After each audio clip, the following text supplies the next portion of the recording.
Nigel Farage Show. Mr. Nigel Farage. Thank you, Donald, and good evening, everybody. Well, it's been a long time in coming because again and again the Conservatives promise that election after election they're going to deal with the net migration figures. And, of course, in 2010, in their election manifesto, they pledged to bring the numbers down to tens of thousands. What happened? Nothing. And then in 2015, they pledged to bring the numbers down to tens of thousands. What happened? Nothing. And in 2017, they pledged to bring down the numbers to tens of thousands. What happened? Nothing. The latest net migration figures show an annual increase of 273,000 every year, which is almost exactly 10 times what the figure was from the late 1940s until about the year 2000. But the white paper was released today by Sajid Javid, and there was a debate in the House of Commons about it. So, in some ways, I'm pleased. At last, we are actually talking about it rather than just making false promises to the electorate every time they go to the polls. So let's hear the Home Secretary, Sajid Javid, in the House of Commons, releasing the white paper today. The future system is about making sure immigration works in the best interests of the UK.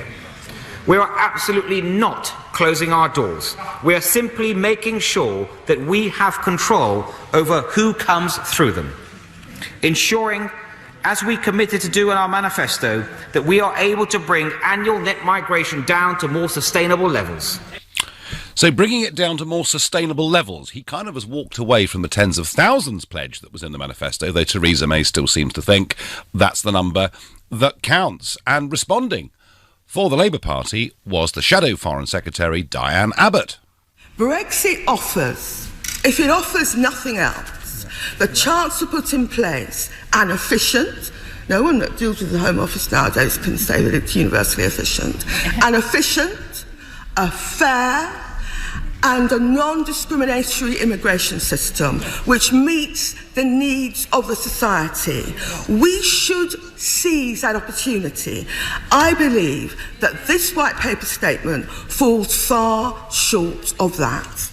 So criticism from Diane Abbott, but there is one point in this that she talked about, and indeed that Sajid Javid talked about, that I do think is very important, and that is the idea that we deal post-Brexit with immigration on a non-discriminatory basis, and that means we don't favour anybody from the European Union opposed to people who come from the rest of the world, and I've argued for that for year after year after year. So on the face of it, you might think I'm pretty happy with what's been set out today. However, it isn't really as straightforward as that, because whilst there's an aspiration that skilled migrants coming to Britain should meet a threshold of earning about £30,000 a year or more, and that's the move towards more skilled based migration, I'm afraid that what this white paper sets out is that until at least 2025, low-skilled migrants will be able to come to the United Kingdom for up to a year, and that will actually mean they can come not just from the European Union, but from the rest of the world. So basically what he's really saying is this. He's saying that an unlimited number of low-skilled workers from across the world will be able to come for up to a year. But imagine if they stayed for over a year. By what means could we actually enforce it? And can you imagine the outcry if we were deporting people who'd been here for 13 months without telling us that they intended to? So actually, I think the truth of it is, with what Sajid Javid has laid out here, that if this is implemented, we are likely, for the next few years, to see the numbers go up and not go down. And I also note that in terms of their definition of what a high-skilled worker is, yeah, there's the number of 30,000, but in terms of qualifications and skills, they've actually lowered that threshold. So here they are saying they're responding to public opinion, but in reality, they're not. And public opinion matters here, because overwhelmingly the British people want to see stricter controls on migration. They want the numbers coming to be lower.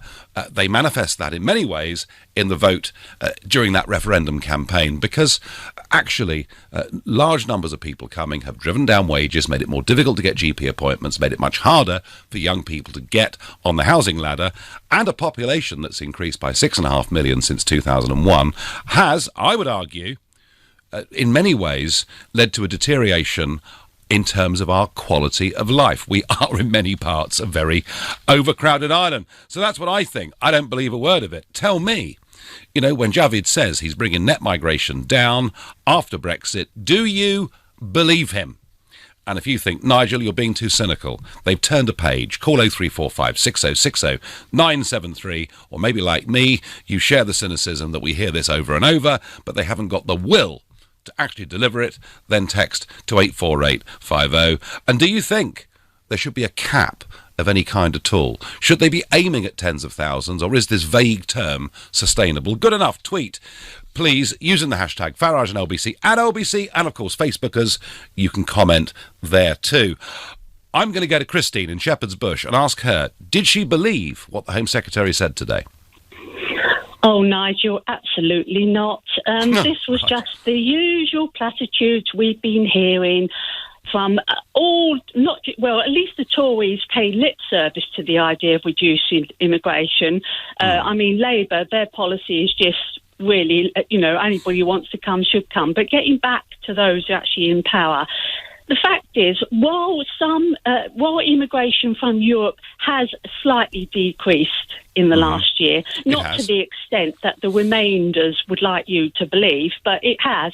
But at the same time, immigration from the rest of the world has gone up. Mm-hmm.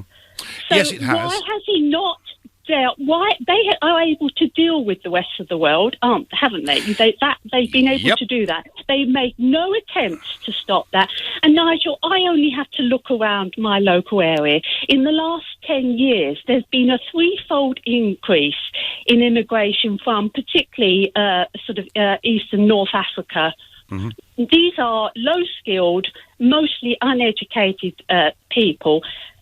Okay, the claim is they're escaping, wars, blah, blah, blah. But that really is true of most of the rest of the world. Well, Christine, you raise an important point. We're discussing immigration, but of course you're talking about who is and who is not a genuine refugee. Fair enough, Nigel. Yeah. I won't go into that, but I'm saying the fact is that the rest of the world, they could have put a halt to some of that. They made absolutely no attempt to do so. And who failed, Christine? Christine, who was in charge? Who was in charge of all of this? Who was the longest serving Home Secretary for 150 years? Who was it? Could it be Theresa May? Oh, funny that, isn't it? Yeah, there we are. Yeah, and I think Sajid Javid, he's got an eye now on the top job.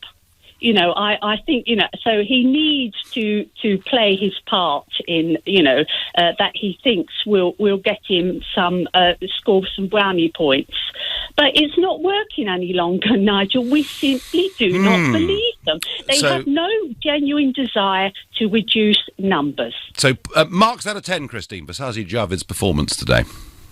0. Okay, very good. Thank you, Christine. Great to hear from you. Have a great Christmas. Jake in Derby is a new caller to the show. Jake, good evening to you. Good evening, Nigel. I think I don't believe Sajid Javid, and I don't believe you. I think for the fact of the matter is that we will always have immigration to this country. That's a given. Yes. If you like it or not, we will always have immigration. Now, I'm against immigration per se. Why? 2 things. One, you talked about the skilled labour and unskilled labour, yeah? Mm-hmm. When we talk about skilled labour, right, and unskilled labour, we're actually stealing other people's workforces from other people's countries that should be left in those countries of origin.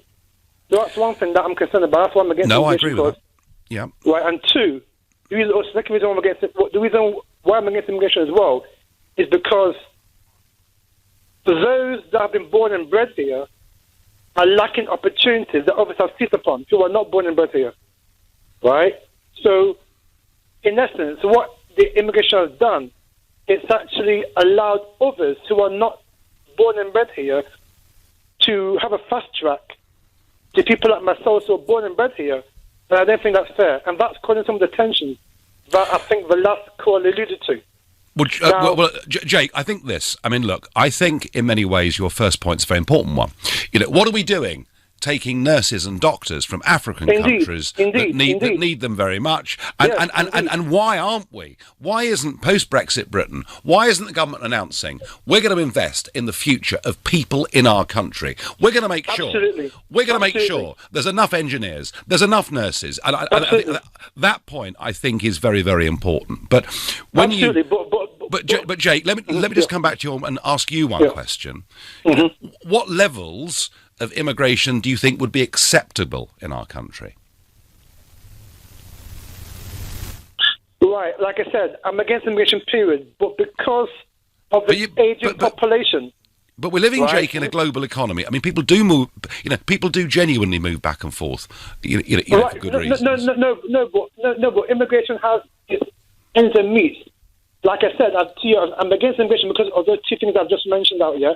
So we should have the right to educate our own people who are born and bred in this country to do those jobs that are excess in this society.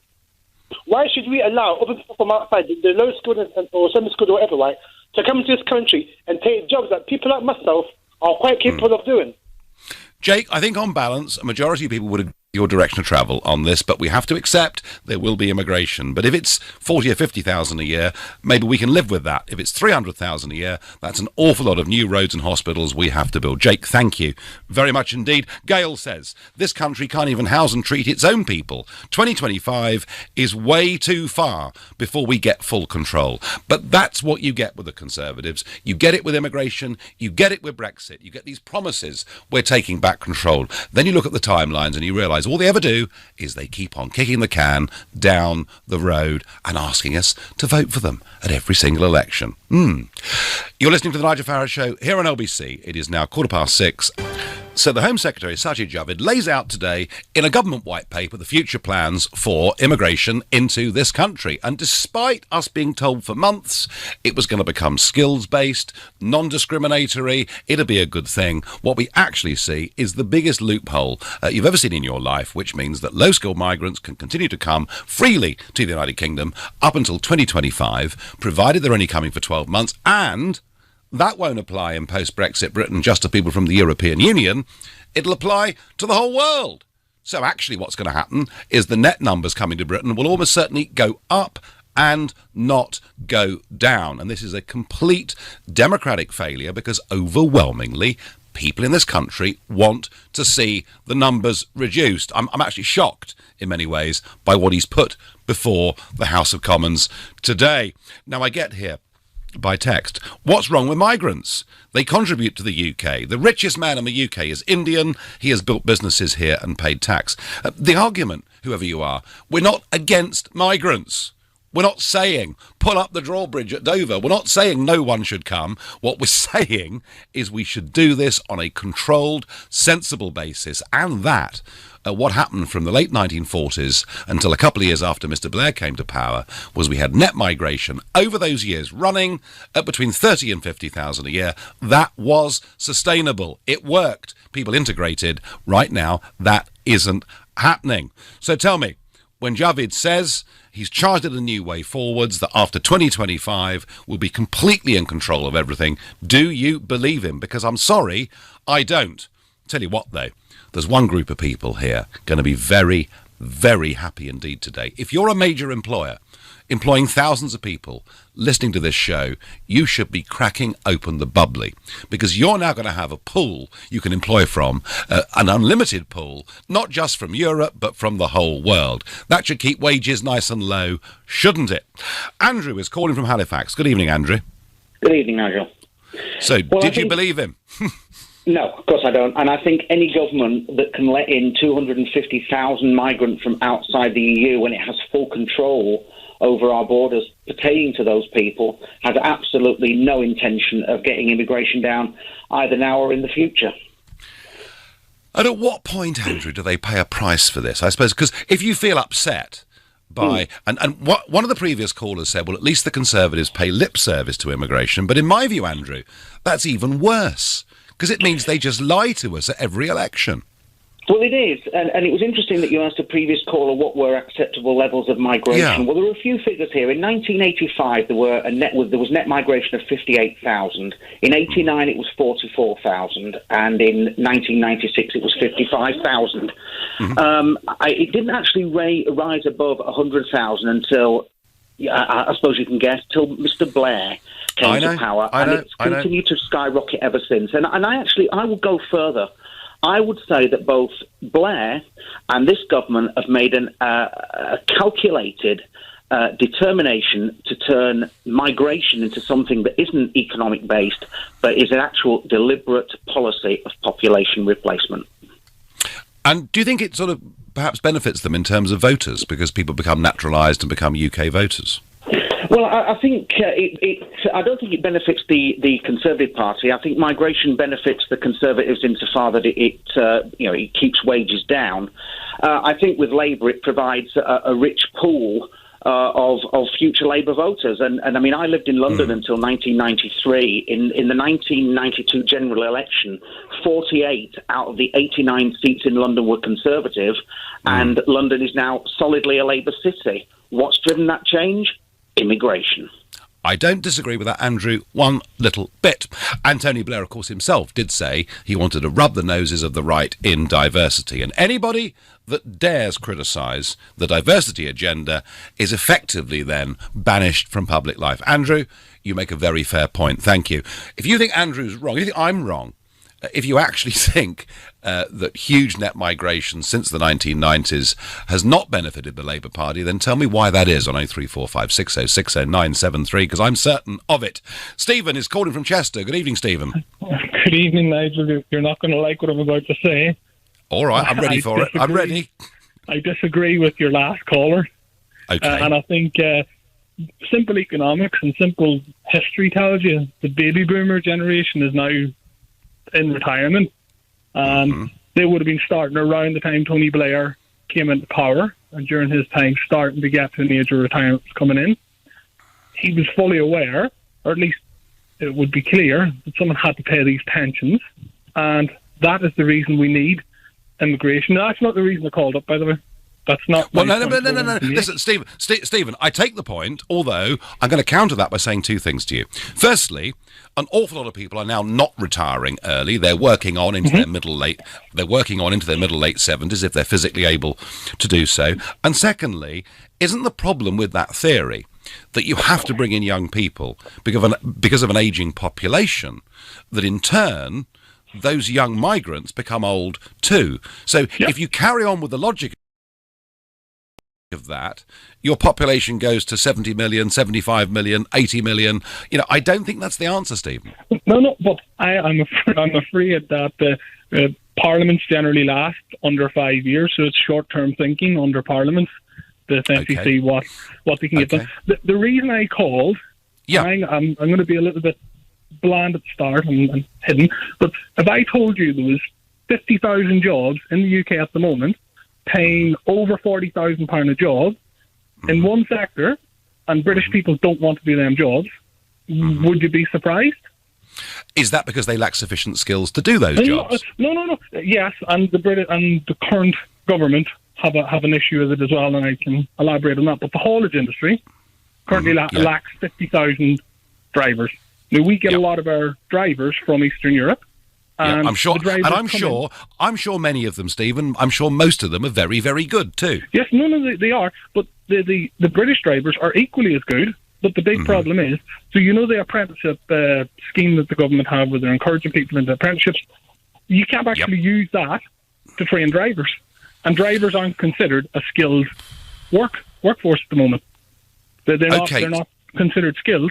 So your big issue is, if we can't get British people into them jobs, through whether that be mismanagement at government level or whatever, we're going to have serious issues coming very soon. And by very soon, we're seeing it already. We're already seeing it in the industry. And people will start to see it more and more whenever they go into the shops and the products aren't there that they want to buy. Well, Stephen, I take your argument to reinforce what I said 25 minutes ago, which is that I think the point about Brexit, the point about this white paper, the point about having a proper debate on immigration, and it's about time we did, frankly, because all we got for a decade was anybody that raised this subject just got abuse shouted at them. Isn't the whole point that the big change that's needed is we need a government that invests in our young people, invests in the future of this country, and trains people to be HGV drivers, nurses, engineers, accountants, or whatever else it is that we need? Look at Germany. Yeah, where they take trades and skills seriously. Holland. Absolutely. Far fewer young Germans doing social sciences than we are. Stephen, you made two very powerful points. Thank you. Going to move on to Matthew, who is a new caller from the New Forest. Hi, Matthew. Hi. Welcome to the show. I'd like to... are you familiar with the demographic transitional graph? Yeah, go on. Basically, we're in stage 4 of development at the moment, and that means our population is still naturally growing. But as we enter stage 5, like countries like Japan, basically the population starts to decrease naturally. And in Japan, you're seeing basically you've got such an old population that the young isn't able to support it. So as Britain enters that, we're going to have this baby boom generation who are relying on services like the NHS with a much smaller population of young people supporting them. Matthew, I understand the point, but let me just say this to you. The UK population has gone up since 2001 by 6.5 million people, which has fundamentally changed the quality of life for many, many other millions. 82% of that increase is directly as a result of immigration. Do you think that's a reasonable number? Well, if you look at it, those immigrants also pay tax and everything, don't they? Well, that's a slightly separate argument. That's the economic argument, and we can argue that round if you like, but I would... I was told, 3 or 4 years ago, did a big interview with Nick Robinson, and he said, but, immigration at current levels means that the economy will grow at 0.1% for the next 30 years. And I said, but some things matter more than money. There is something called society. There is something about the cohesion of the way we live. There is something about how long it takes us to drive the kids to the school or get to work every day. There is something called quality of life, which actually, I believe, Matthew, has been damaged over the last 2 decades by this massive rise in the population. Mm-hmm. Well, you see these countries where they've got loads of immigrants, like the UAE. In Dubai, 75% of the population wasn't born there. And their quality of life is pretty high. Yeah. But you're dealing there with a developed country that's developed from a desert and elsewhere. Here we're dealing with very settled patterns of population. Matthew, on balance, do you think Sajid Javid's done a good job today? Well, if he's letting skilled people in who are going to, provide doctors for the NHS, then yes. But if it's going to backfire and let migrants who, aren't trained and can't contribute, then that's where it goes back. Well, that's where it's gone wrong. Matthew, thank you very much indeed for your call and your points. You're listening to the Nigel Farage Show here on LBC. It is now 6:30, and I don't believe the Home Secretary Sajid Javid is serious at all about bringing the numbers of net migration in this country down. In fact, his white paper and proposals today, I think, for the next 7 or 8 years, are more likely to see numbers go up. I think that's wrong. I think we do need to reduce numbers. I think, actually, democratically, the country really wants it. Tell me I'm right, tell me I'm wrong. 03456060973. And quite a row in the House of Commons today. Theresa May, during Prime Minister's questions, was having a real old go at Corbyn in sort of Christmas pantomime style. And when she sat down, Corbyn muttered something. Now, it wasn't audible, but what you can see very clearly is that the first word is stupid. What you can't see quite so clearly is what the second word was. Now, it looked to me like he said stupid woman, but others in the Labour Party say, no, that's not what he was saying. He was saying stupid people. This led to a chorus of those on the Conservative benches demanding that Jeremy Corbyn apologise, and he got up and said, he told MPs, no, I said stupid people, and, quote, I'm opposed to the use of sexist and misogynistic language in any form. Now, I wonder if he'd said stupid man, whether he'd have been called sexist for doing that. I think it's a row about nothing. I have to tell you that I have muttered under my breath things probably far ruder than that when I've been attacked by Mr Verhofstadt or Mr Juncker in the European Parliament. I really do. My view, it's a row about nothing. See what you think. Go to lbc.co.uk, see the clip, see Mrs May having a go, see what Corbyn did, see if you think it's something that should become a major political issue. I personally don't.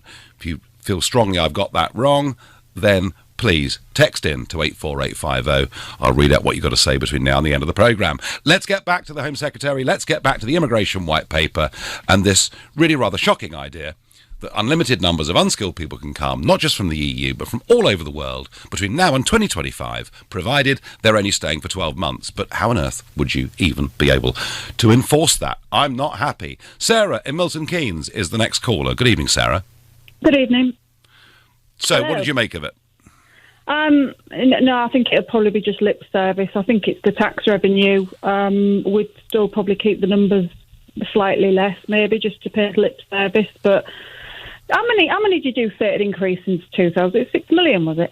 6.5 million, the population increase since 2001. Did you know, I've just Googled this, because I read up a long ago, the total population, give or take, of Indiana and Iowa combined would be that figure, give or take.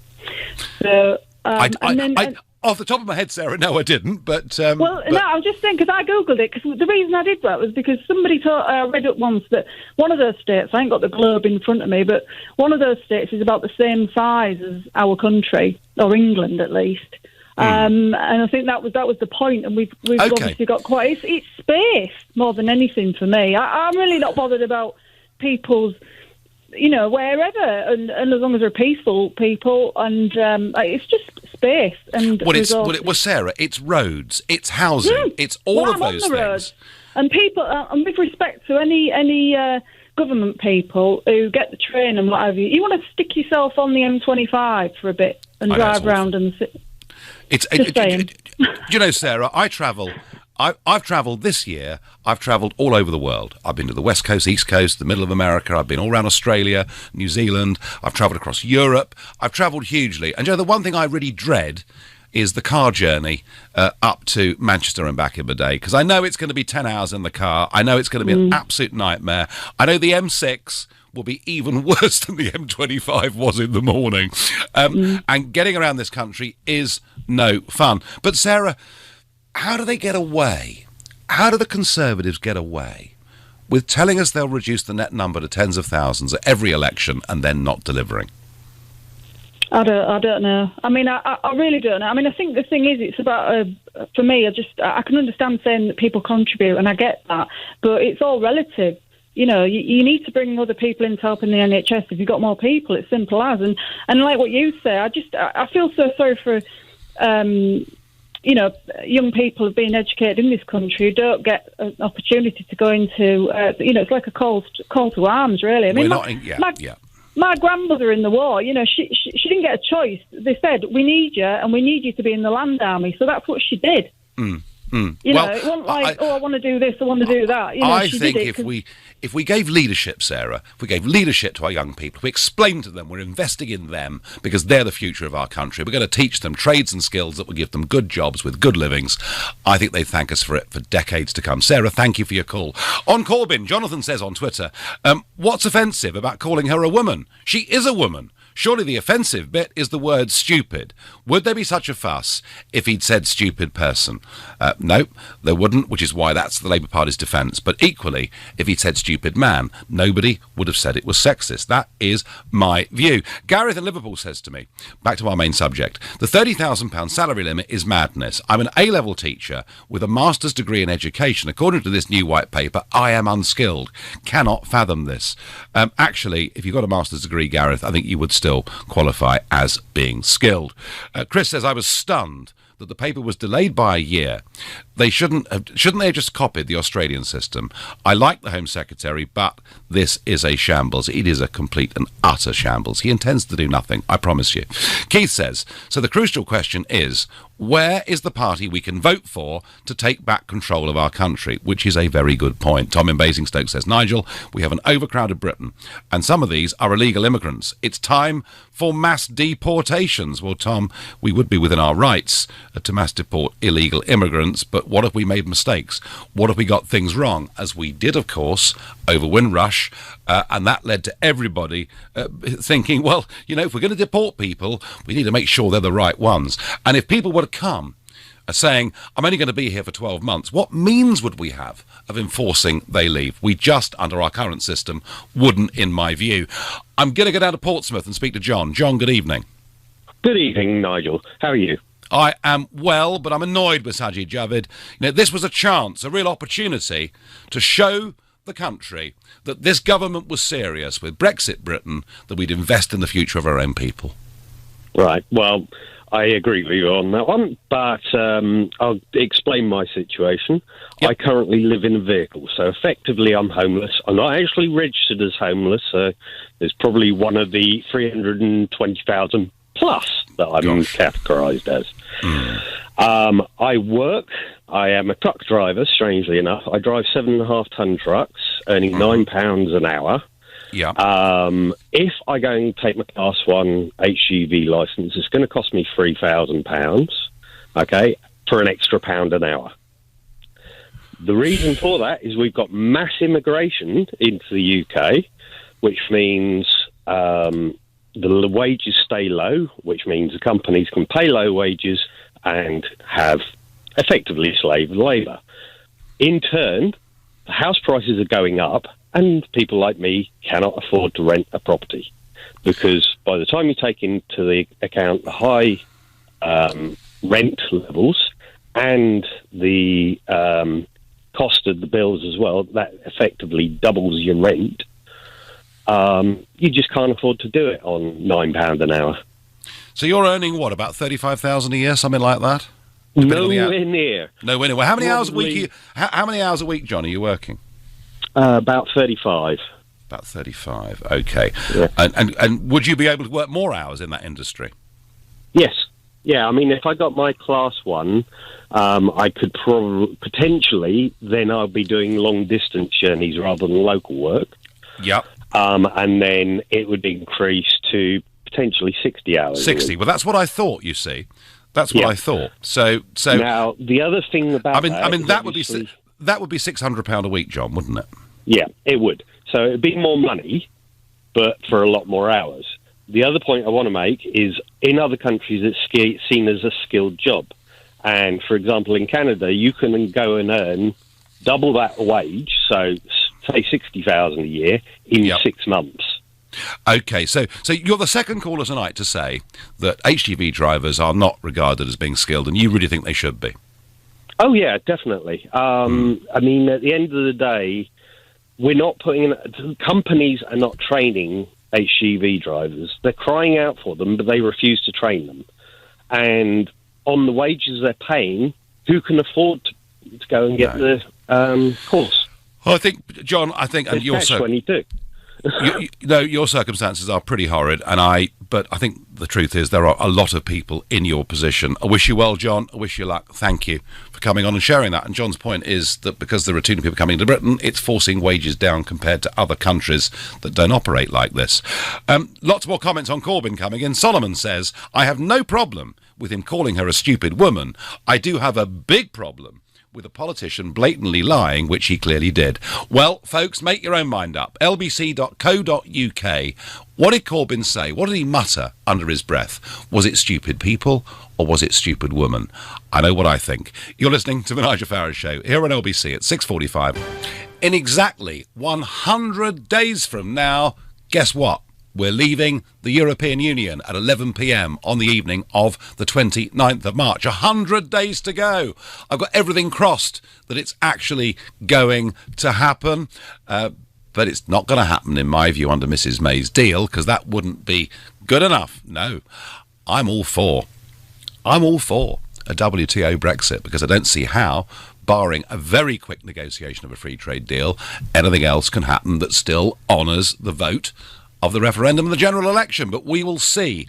And I think that week, with the vote due to come to the House of Commons on May's deal on the 14th or there or thereabouts of January, we're headed for some pretty dramatic times.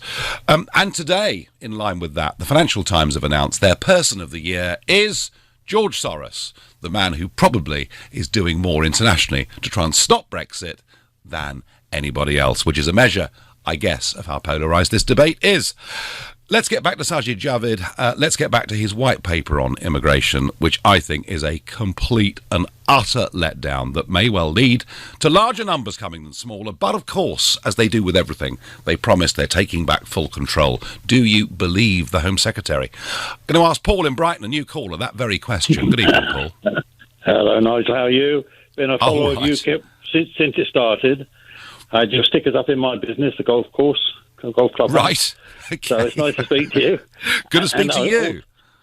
So yeah, I also appreciate that, I've sent a message to the BBC. Why is it they haven't got a single pro-Brexit presenter on its payroll?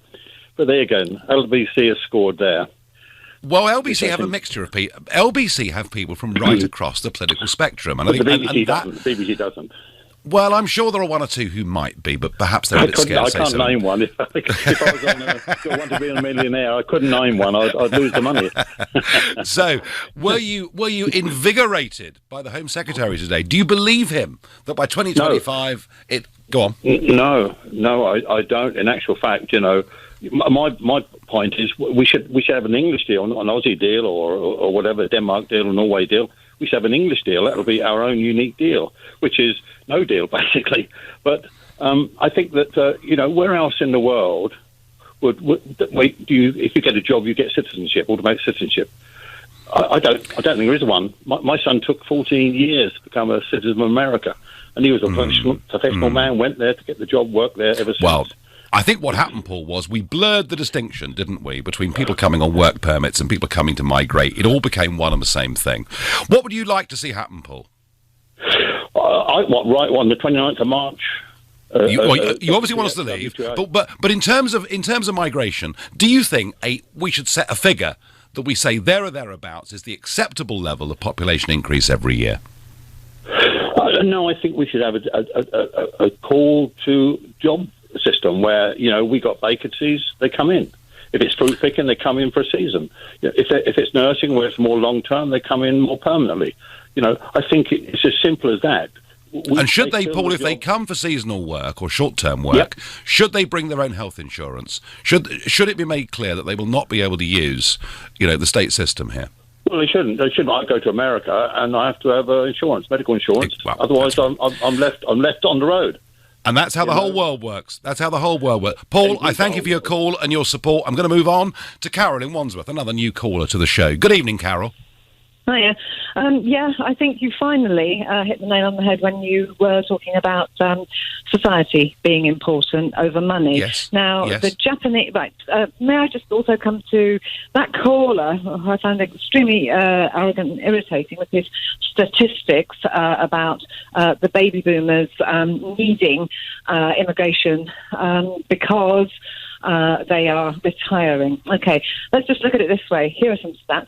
Every country on this planet is going to need immigration. Is going to need immigrants and workers. Yeah, they're going to need workers because every country on this planet, even the poorest ones, unless they've been decimated by war or whatever, like poor Yemen, they are going to need immigrants because everyone's living better and longer.